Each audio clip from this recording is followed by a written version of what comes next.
Okay, hello there. Welcome to another session of On the Couch. This session we'll be chatting about the COVID-19 virus and keeping safe. So just to start, I'll introduce you to everyone, just in case you don't know. I'm Mel, I'm a registered nurse and I work in the operating theatres.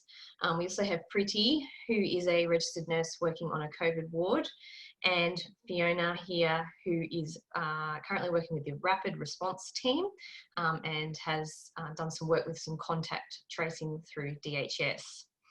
So welcome guys, thanks for joining us. We're just going to discuss a few things to do with COVID, and we're hoping this session will give you some information that perhaps you didn't know, and generally just about staying safe during this time. I'll just say quickly that our discussions are based on information that we've kind of gained over our career and experiences that we've had. So every effort's made for this to be accurate and up to date. But as you know, research is changing and constantly being updated with COVID. So just to keep that in mind. So first of all, we'll start. Priti, can you just briefly tell us what it's been like working on a COVID ward? Give us an insider's insight. So I work originally. I work in a rehab ward, which is clinically based for patients like old patients or elderly patients who have had neuro illness like stroke, or people who have had total hip replacements, total knee replacements, and have spinal injuries, and so they're all trying to get rehabbed and go back home. But what happened was we were very quickly asked to cater for COVID patients coming from nursing home. So from rehab, we had to transition quickly into COVID patients, looking after COVID patients, where our ward had shared bathrooms, shared toilets. It's not built to have to particularly cater for infectious patients.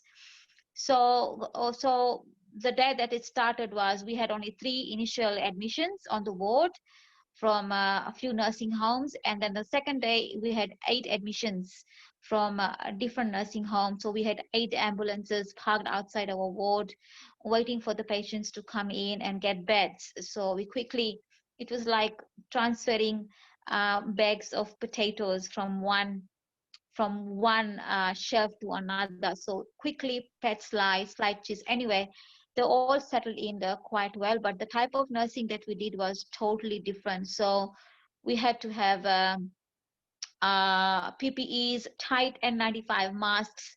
You can't breathe. I think Fiona, you'd probably vouch for that you can't breathe well with that N95 mask tightly around your nose. And the type of nursing that we did was totally different. So it was mainly for comfort management, for oxygen therapy, IV antibiotics, IV therapies, and giving them antivirals as well. A few new drugs which are on the market at the moment. So we had about 25 admissions altogether, 25 patients. And out of the 25, we lost 9, sadly. And so that was the sad part. But the good side was that the rest of them have recovered.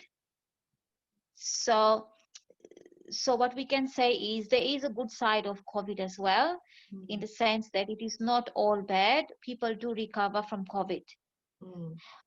But my experience as a nurse, when I first started looking after the patients, having the PPE, having the N95 masks with only able to see your eyes and unable to recognize each other or other colleagues as well. You can only hear them, and that too if you talk loudly and if they talk loudly, because you actually literally had to scream at each other so you are able to then hear. And then having headaches, looking after patients, and at the back of the mind, that some of your colleagues have already got COVID. So keeping that in mind, you're coming to work, you are exposed to COVID patients, but that there is a PPE there, you feel safe with the PPE. And after work, you have to make sure that you are all clean. You don't take the bug with you at home and try and expose your families. So what I'm trying to say is the type of nursing that we did for COVID patients was totally different and quite overwhelmed and frustrated, emotionally tired, and occasionally we just thought we were not supported enough on the ward when we had lot of staff being furloughed at or being in isolation in Frankston Hospital. So not much support from the hospital itself, but we had a good team. We all did it together. So and now we only have 4 patients on the ward, and they are all good. They have all been cleared by DHHS. We're just waiting for their various nursing homes when they are ready to take these patients back. So when they're ready, could be probably end of this week, they all will be gone back to their own homes. Mm. So It's a good that's my feeling at the experience. end of it. Yeah. Yeah, yes. And now when you go to work, we are so comfortable putting the PPE. In the beginning, it was just so hard. We thought we can't do this anymore. Mm. Just one shift I did. I said, I want to quit my job. And I thought, no, I can't do it because we can't let our team down. Mm. We've worked hard for this. We all know we had to do it. We all have signed up for that. There is no way out. It was do or die for us. Mm. So we did it, and the patients are quite well enough to go back. And we listened to doctors' orders and with minimum questions because the doctors, we had quite well experienced doctors with us and they knew what they were doing. So we had faith in them, and the patients, they had faith in us that we are doing a good job. So in doing that, I think we have done a good job as nurses, as frontline workers, as doctors, and uh, and I'm happy that these patients have all recovered. Mm. Yeah, that's really good. It's good to have that at the end of the day. It's Yeah. rewarding. That's good. Fiona, can you tell us a little bit about your experiences?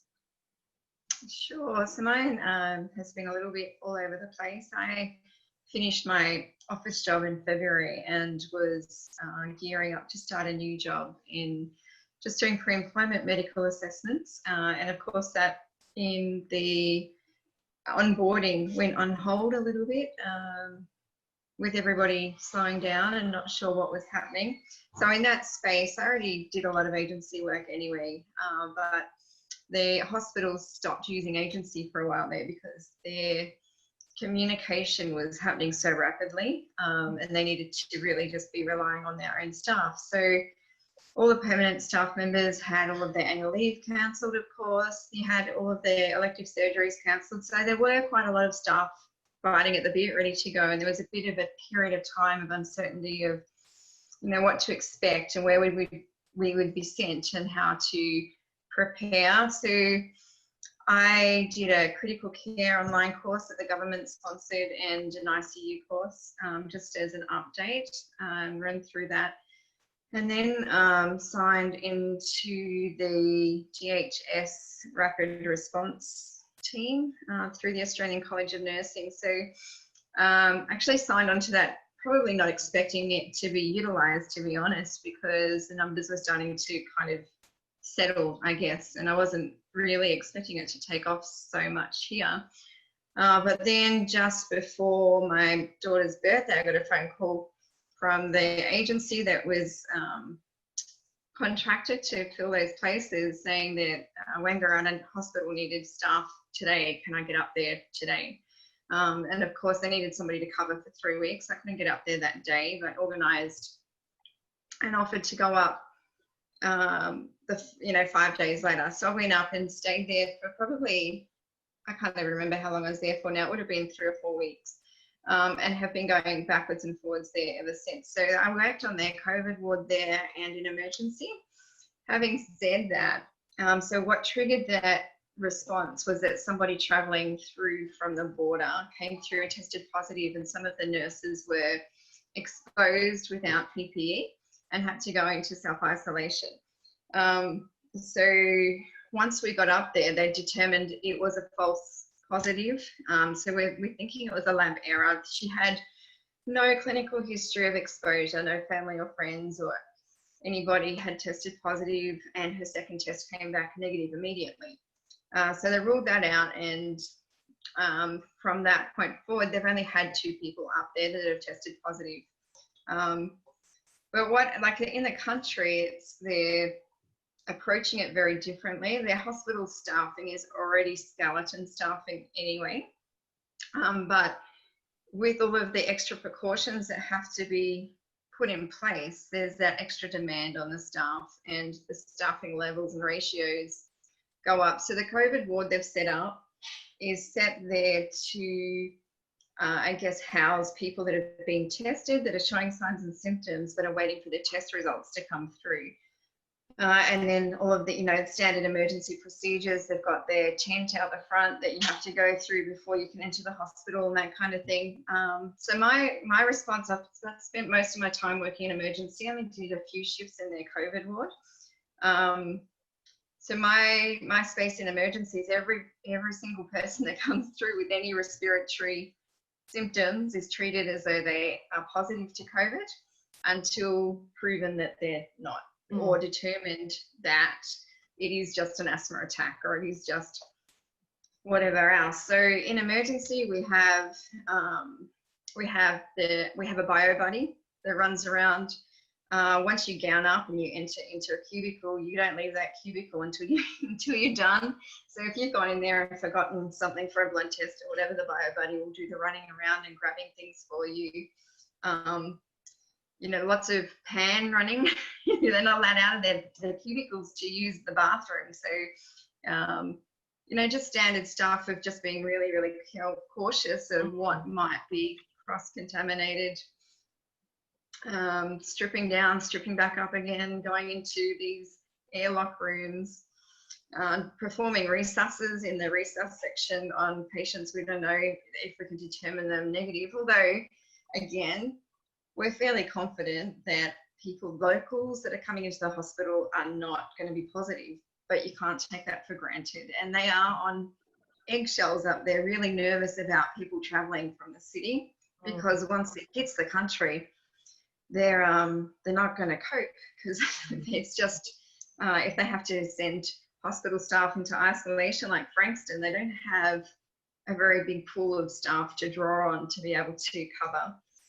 So it's been very different. It's been an experience, that's for sure. Yeah. Oh, thanks ladies for sharing that. That's it's really eye-opening to hear all that's been going on. And I think I'm on maternity leave at the moment, so I've not really got much to share experience-wise with COVID patients, but it's a big task, and I know everyone's grateful for the frontline workers. So thanks for sharing that with us. We kind of just chatted about it before we started, but we just wanted to kind of, talk about some practical things from a nursing perspective that people might find helpful, and understanding why, the public has been asked to do certain things to keep safe. And, we just wanted to share what we thought was important, that perhaps we see that people don't understand or are not complying with. So, the main route of infection for COVID-19 is via the droplets expelled from someone's mouth or nose. And when people cough or talk or sneeze, the range of those droplets is about 1.5 meters. The reason the governing bodies are having us wear masks and maintain that kind of distance is for that reason, really. And this is the way that the same way that flu is spread. So, I thought it was a really good point to mention that, the reason why the flu, the deaths from the flu have gone down this season is because we're all social distancing, because we're all performing hand hygiene. We're all wearing our masks, things like that. I think there's been a massive decrease, and it's proof that this is how we do contain a virus like this. So yeah, we wanted to kind of reiterate that. And we also talked about things that we thought were important in people keeping safe. So I don't know if you want to talk, Fiona, briefly about kind of just general health of people and some other things that you see from a nursing perspective that's important in keeping people safe and healthy. Sure. Well, some of the other roles I've been doing throughout this, I did some contact tracing as well in all my spare time, and some temperature checks for employees turning up to job sites, and symptom checking, symptom management, and also back on pre-employment medical assessments. But what I'm finding, and you're absolutely spot on, people I guess starting to act out of frustration, fear, and feeling like we're protecting or being protected from something that you hear often, it's not having the effect that it's reported to have, or what have you. But the reason for that is that these measures have been put in place. And, I was not a fan of people wearing masks, I have to confess. I woke up after a night duty one day to the news reports that the masks were mandatory, and the way I'd been seeing people wear masks, I thought this is just going to be disastrous. People don't wear them correctly, they don't wear the right type of mask, people fiddle with their masks, to the point where I immediately actually put a post on Facebook in my rant. Wait, if you're going to do this, do it right. Mm-hmm. But at the end of the day, and I had to kind of put a disclaimer in there, because some people were just like, well, what's the point of even trying? We don't have the finances to be able to do it correctly. We don't have the time to be able to clean things correctly or manage things right. And I had to put a disclaimer in there saying, I'm talking from a space of working in the highest risk factor space. So, I'm working in a clinical environment where the risk is great of spreading this if it gets into that environment. Whereas out in the community, they call it the germ load or the viral load. And that is effectively, if somebody is really sick with an infectious disease, their viral load surrounding them in their immediate vicinity is quite high. And that is basically meaning that the percentage of germs in the air is quite high, as opposed to if you're in a park and those germs are more dispersed. So the viral load is still there, but it's significantly lower. So in the community, the viral load is much lower than what it would be in a hospital and a COVID ward.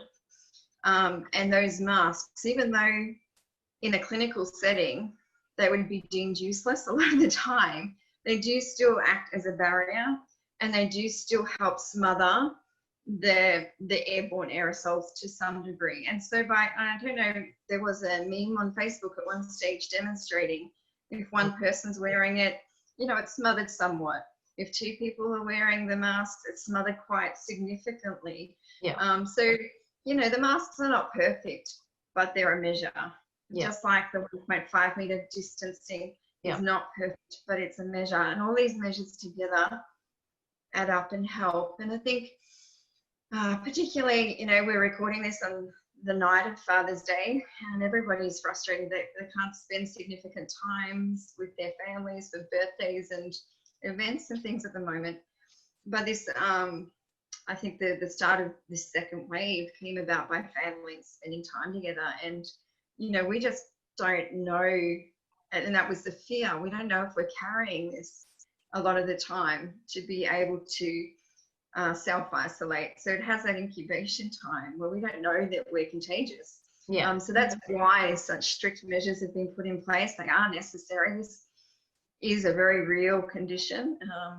It's having very real impacts around the world. And we are just really fortunate and blessed that we are in a country where we've been able to take the measures that we can take with really, on a global scale, relatively little impact.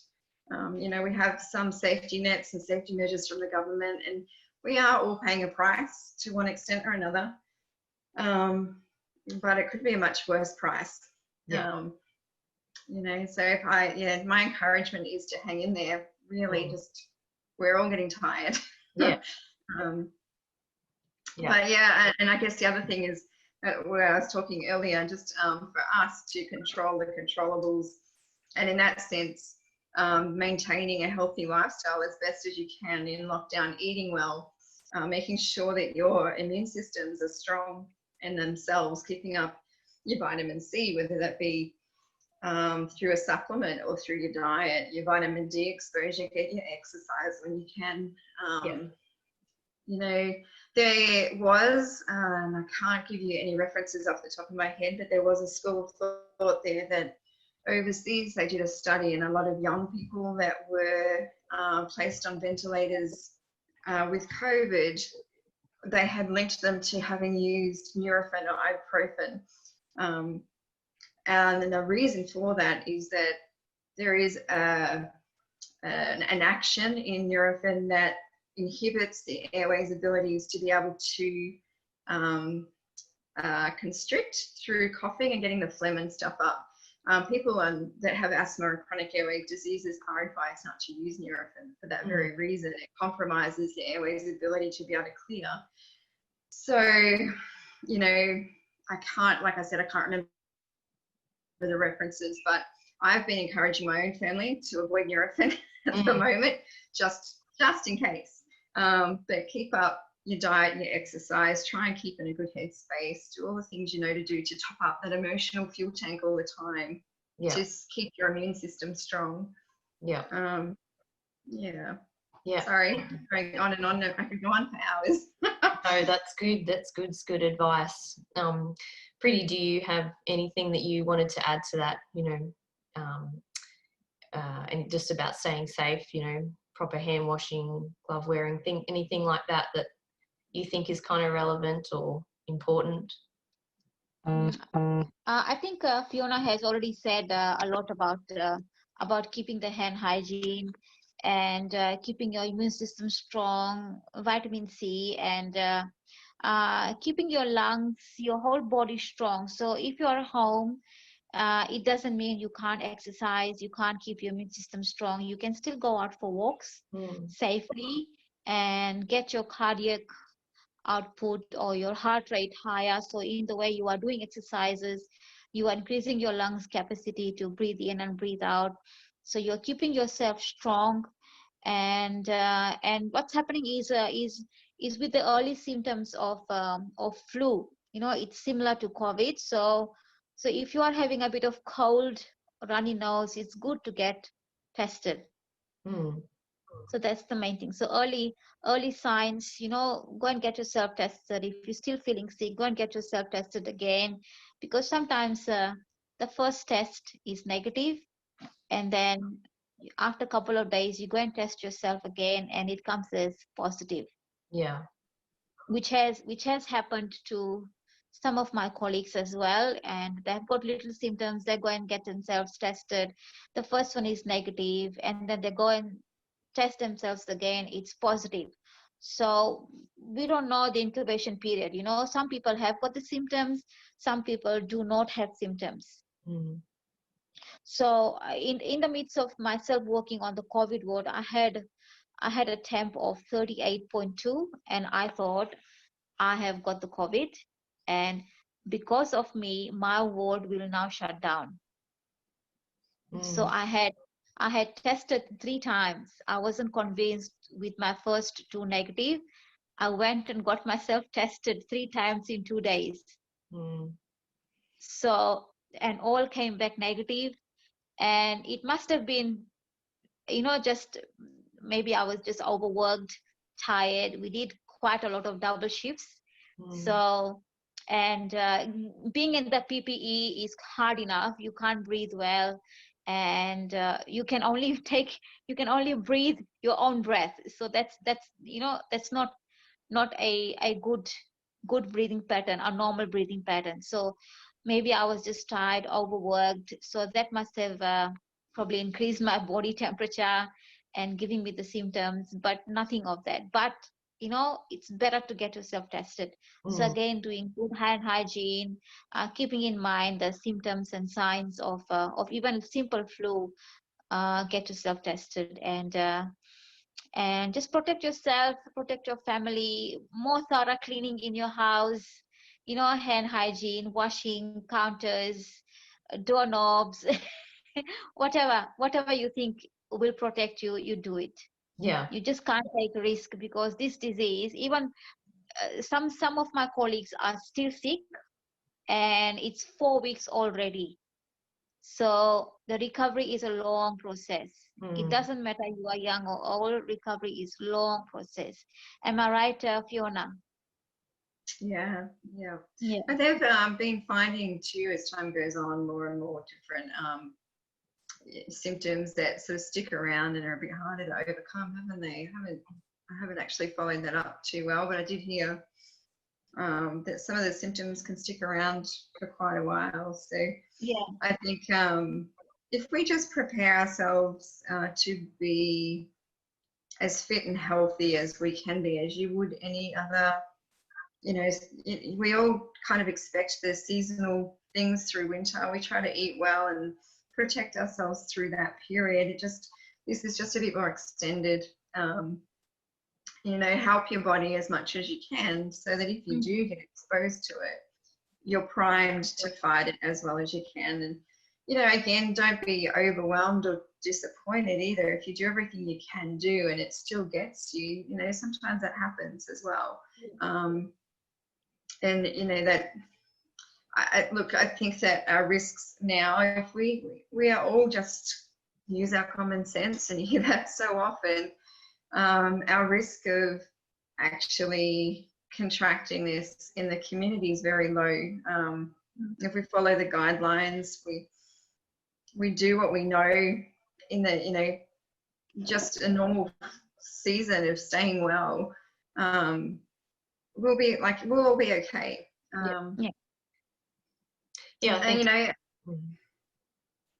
Oh, sorry, Mel. I was just going to say, where things get a bit overwhelming emotionally and mentally, don't be afraid to put your hand up and reach out for, just a bit of reassurance and somebody to chat to. Jump on a Zoom call.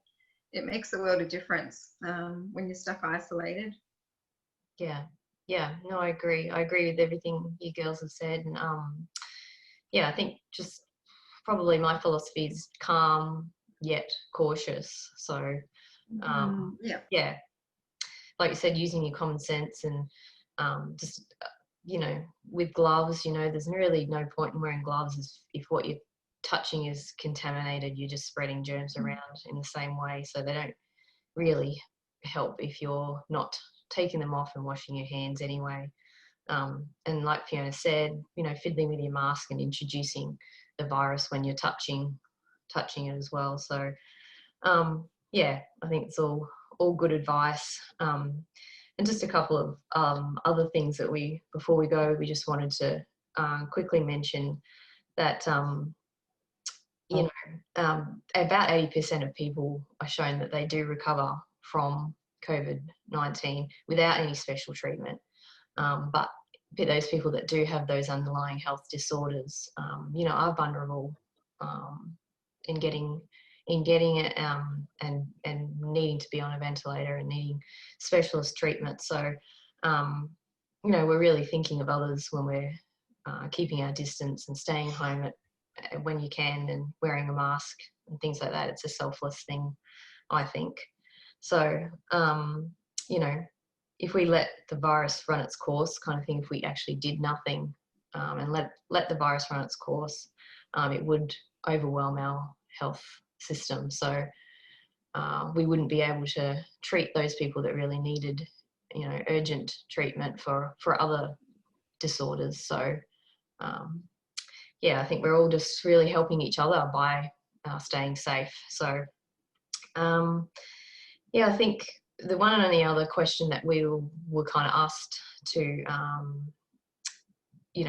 to answer to is what do you guys have an opinion about? Should we spray our groceries? Should we disinfect our groceries when we get them?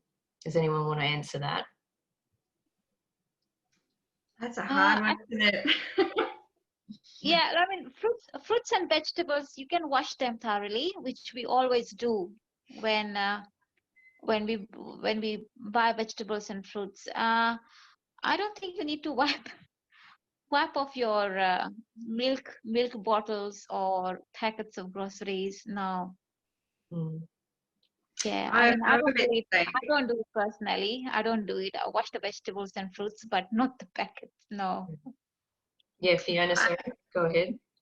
I was just going to say I'm much the same. I kind of like I will go to the supermarket and I'll use my recycle bags instead of a crate to stack everything in and unload. So I'm not actually touching trolleys or baskets or anything like that.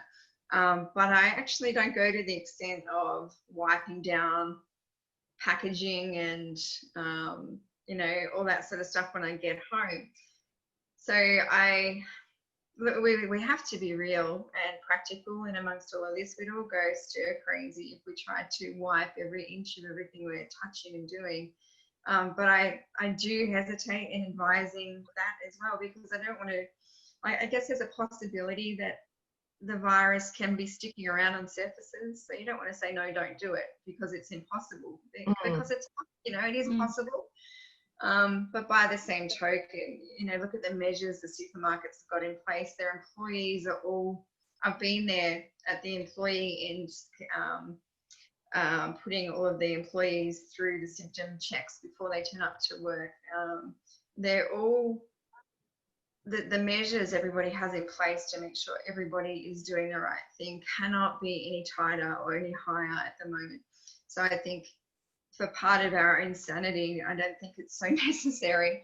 It's very, very, very unlikely that the viruses are going to be stuck on any of these objects.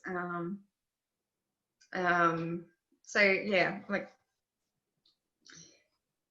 that's why I say it's a hard one to answer, because you can't guarantee it's not going to be a cause of transmission, but it's very unlikely, and it's not something I personally am worried about from that point of view. Can I just add to, Mel, you mentioned about, of course, and we hear all the time, it's the people with underlying conditions that are most at risk.